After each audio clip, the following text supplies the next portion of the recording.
East in Less Than 5 Minutes podcast. My name is Igal and I'm your host. For decades, the Israeli-Palestinian conflict has been defined by repeated attempts to establish a two-state solution, one for Jews and one for Arabs. However, Arab leaders and Palestinian representatives have rejected these proposals time and time again. Today, we'll take a historical look at every major opportunity for peace that was rejected by the Arab world and what it tells us about the conflict.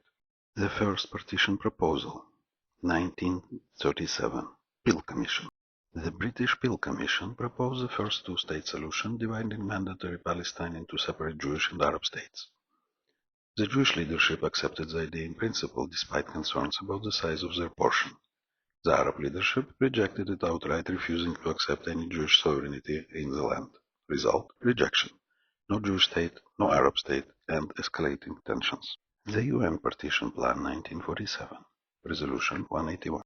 The United Nations proposed partition the land into two states, with an international zone for Jerusalem.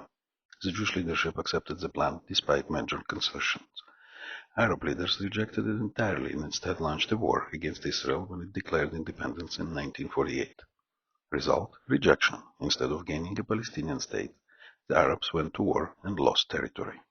Israeli peace offers after the 1948 war, 1949-1950. After the war, Israel sought peace with its neighbors, offering territorial compromises. Arab states refused to negotiate, maintaining a policy of complete non-recognition of Israel. Result: rejection. No Palestinian state was created, and Arab states continued their hostility. The three no after the 1967 war, Khartoum Resolution. After Israel's victory in the Six-Day War, it controlled Gaza, the West Bank, and East Jerusalem. Israel expressed willingness to negotiate peace, potentially returning land. In response, the Arab League issued the infamous 3-No at the Khartoum Conference. No peace with Israel, no recognition of Israel, no negotiations with Israel. Result: rejection. Instead of pursuing statehood, the Arabs doubled down on refusal. The Camp David Accords in 1979. Palestinian autonomy proposal. Egypt and Israel signed a peace treaty in which Israel agreed to return the Sinai Peninsula to Egypt.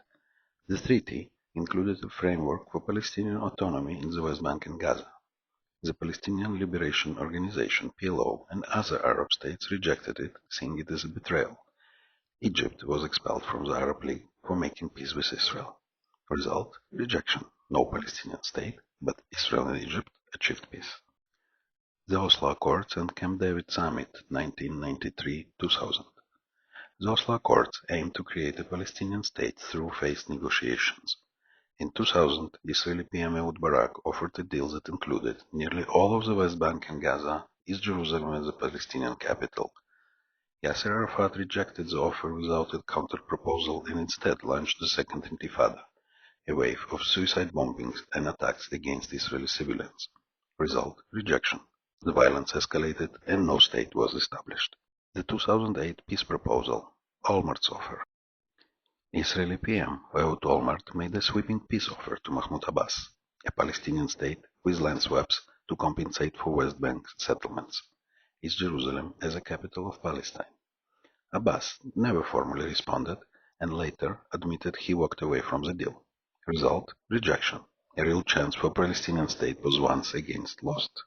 Trump Peace Plan 2020, Deal of the Century.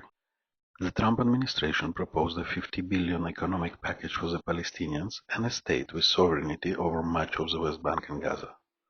The Palestinian Authority rejected it outright, refusing even to negotiate. Result: rejection. Another change to the peace, dismissed without discussion. The conclusion: a pattern of missed opportunities. What do all these rejections have in common? Each time, the Jewish side was willing to compromise for peace. Each time, the Arab side rejected statehood in favor of continued conflict. Each time, the Palestinians lost more opportunities to establish their own nation. The tragic reality is that Palestinian leaders have consistently chosen war and refusal over compromise and statehood. Until this changes, history will continue to repeat itself. Thank you for listening to Middle East in Less Than 5 Minutes. Follow the podcast to stay updated with new episodes and thought-provoking discussions. Until next time, Shalom.